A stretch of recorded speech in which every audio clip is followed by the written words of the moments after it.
बोल सच्चे दरबार की जय। जयकारा माँ कालका दा बोल सच्चे दरबार की जय। जयकारा माँ पताल भैरवी दा बोल सच्चे दरबार की जय। जयकारा माँ भद्रकाली दा बोल सच्चे दरबार की जय। जयकारा माता मनसा देवी दा बोल सच्चे दरबार की जय। जयकारा माँ कालका दा बोल सच्चे दरबार की जय। 8वां अध्याय रक्त बीज का वर। गुरु का ध्यान। मैं अणिमा आदि सिद्धि मई किरणों से आवृत भवानी का ध्यान करता हूँ। उनके शरीर का रंग लाल है, वे नेत्रों में करुणा लहरा रही है तथा हाथों में पाश अंकुश बाण धनुष शोभा पाते हैं।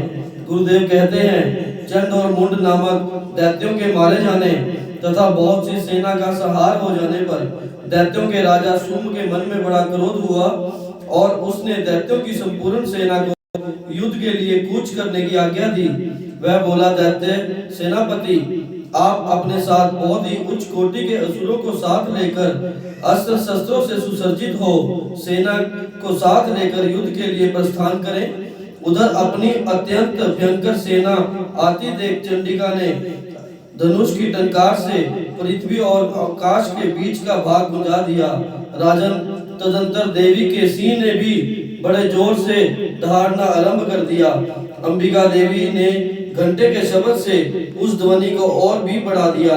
धनुष की टंकार, सिंह की दहाड़ और घंटे की ध्वनि संपूर्ण दिशाएं गुंजाने लगी। उस भयंकर शब्द से काली ने अपने विकराल मुख को और भी बढ़ा दिया तथा इस प्रकार वह कालिका देवी और भी भयानक प्रतीत होने लगी। उस नाद को सुनकर दैत्यों की सेना ने चारों ओर से आकर चंडिका तथा सिंह काली देवी को क्रोध पूर्वक घेर लिया। राजन, इसी बीच में असुरों के विनाश तथा देवताओं के अभ्युदय के लिए ब्रह्मा, शिव, कार्तिकेय, विष्णु तथा इंद्र आदि देवताओं की शक्तियां जो अत्यंत पराक्रम और बल से संपन्न थी, उनके शरीर से निकलकर उन्हीं के रूप में चंडिका देवी के पास गई। जिस देवता का जैसा रूप, जैसा भेष और भूषा, जैसा वाहन, ठीक वैसे ही साधनों से संपन्न हो उनकी शक्ति युद्ध के लिए उनके सामने आई। सबसे पहले हंस युक्त विमान पर बैठी हुई अक्षसूत्र और कमंडल से सुसज्जित ब्रह्मा जी की शक्ति उपस्थित हुई, जिसे ब्रह्माणी कहते हैं। महादेव जी की शक्ति वृषभ पर आरूढ़ हो हाथों में श्रेष्ठ त्रिशूल धारण किए हुए महानाग का कंगन पहने हुए वहां पहुंची। कार्तिकेय जी की शक्ति जिनका रूप धारण किए हुए श्रेष्ठ मयूर पर आरूढ़ हो हाथ में शक्ति लिए दैत्यों से युद्ध करने के लिए वहां आई।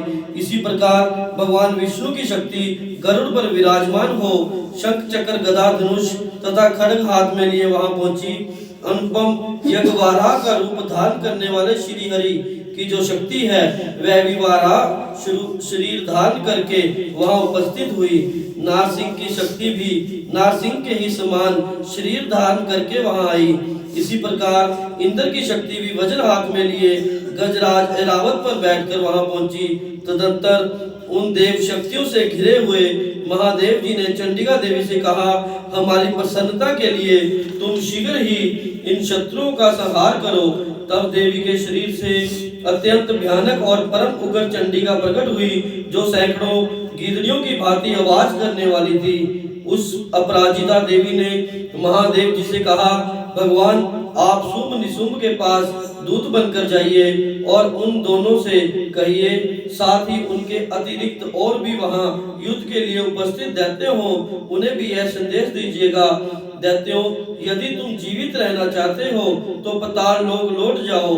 इंद्र को त्रिलोक का राज्य मिल जाए और देवता यज्ञ भाग का उपयोग करें। यदि बल के घमंड में आकर तुम युद्ध की अभिलाषा रखते हो तो आओ, मेरी शिवाएं, मेरी योगिनियां तुम्हारे कच्चे मांस से तृप्त हो, क्योंकि उस देवी ने भगवान शिव को दूत के कार्य में नियुक्त किया था, इसलिए देवी को शिव दूती नाम से संसार में विख्याति हुई। वह महादैत्य भी भगवान शिव के मुख से देवी के वचन सुनकर क्रोध में भर गए और जहां कात्यायनी विराजमान थी उस ओर बढ़े। तदंतर वह दैत्य अमर्ष में भरकर पहले ही देवी के ऊपर बाण शक्ति और अस्त्रों की वृष्टि करने लगे। देवी ने भी खेल ही खेल में धनुष की टंकार से उससे छोड़े गए बाणों के द्वारा दैत्यों के चलाए हुए बाण, शूल शक्ति और फर्शों के टुकड़े टुकड़े कर दिए। फिर माँ काली आगे होकर शत्रुओं को विदीर्ण करने लगी और खड़ग से उनका कचुंबर निकालती हुई रणभूमि में विचरने लगी। ब्रह्माणी भी जिस जिस ओर दौड़ती उसी ओर अपने कमंडल का जल छिड़क कर शत्रुओं को, ओज को, पराक्रम को नष्ट कर देती। माहेश्वरी ने त्रिशूल से तथा वैष्णवी ने चक्र से और क्रोध में भरी हुई कुमार कार्तिकी शक्ति ने अपनी शक्ति से दैत्यों का संहार आरंभ किया। इंद्री शक्ति के वज्र प्रहार से विदर्भ हो सैकड़ों दानव रक्त की धार बहाते हुए पृथ्वी पर गिर गए। वराही शक्ति ने कितनों को अपनी थूथन की मार से नष्ट कर दिया। दाढ़ों के अगर भाग से कितनों की छाती छेद डाली तथा कितने ही दैत्य उनके चक्कर की चोट से विदीर्ण होकर गिर पड़े। नरसिंह भी दैत्यों को अपने नखों से विदीर्ण करके खाती और सिंहनाद विचरने लगी। कितने ही असुर शिवदूती के प्रचंड अट्टहास से अत्यंत भयभीत हो पृथ्वी पर गिर पड़े और गिरने पर उन्हें शिवदूती ने उसी समय अपना ग्रास बना लिया। इस प्रकार क्रोध में भरे हुए मातृगणों के नाना प्रकार के उपायों से बड़े बड़े असुरों का मर्दन करते देख दैत्य सैनिक भाग खड़े हुए। मातृगण से पीड़ित दैत्यों को युद्ध से भागते देख रक्तबीज नामक दैत्य क्रोध में भरकर युद्ध करने के लिए आया। उसके शरीर से जब एक बूंद पृथ्वी पर गिरती तब उसी के समान बलशाली दूसरा असुर पैदा हो जाता। वह असुर रक्तबीज हाथों में गदा लेकर इंद्र शक्ति के साथ युद्ध करने लगा। तब इंद्री ने अपने वज्र से रक्तबीज को मारा। वज्र से घायल होने पर उसके शरीर से बहुत सा रक्त चूने लगा। उससे उसी के समान बलवान पराक्रम वाले योद्धा उत्पन्न होने लगे। उसके शरीर से एक बूंद जितनी बूंदें गिरती उतने ही महादैत्य उत्पन्न हो गए। वह सब रक्तबीज के ही समान वीरवान, बलवान तथा पराक्रमी थे। वह भी मातृगणों के साथ युद्ध करने लगे। जैसे ही सभी देवताओं ने अपनी शक्ति के द्वारा उन सभी दैत्यों पर अपना प्रहार किया, उनके शरीर से बहुत सा रक्त गिरने लगा। जिससे पहले ही भांति बहुत सारे महादैत्य प्रकट हुए, उसके द्वारा संपूर्ण जगत व्याप्त हो गया। इसे देवताओं को बड़ा भय हुआ। देवताओं को उदास देख चंडिका ने काली से शीघ्रता पूर्वक कहा, चामुंडे तुम अपना मुख और भी फैलाओ तथा मेरे शस्त्रपात से गिरने वाले रक्त बिंदुओं को, उससे उत्पन्न होने वाले महादैत्य को तुम अपने इस उतावले मुख से खा जाओ। उस प्रकार रक्त से उत्पन्न होने वाले महादैत्यों का भक्षण करती हुई तुम रण में विचरती रहो। ऐसा करने से उस दैत्य का सारा खून खत्म हो जाने पर वह स्वयं ही नष्ट हो जाएगा। उन भयंकर दैत्यों को जब तुम खा जाओगी तब नए दैत्य उत्पन्न ही नहीं होंगे।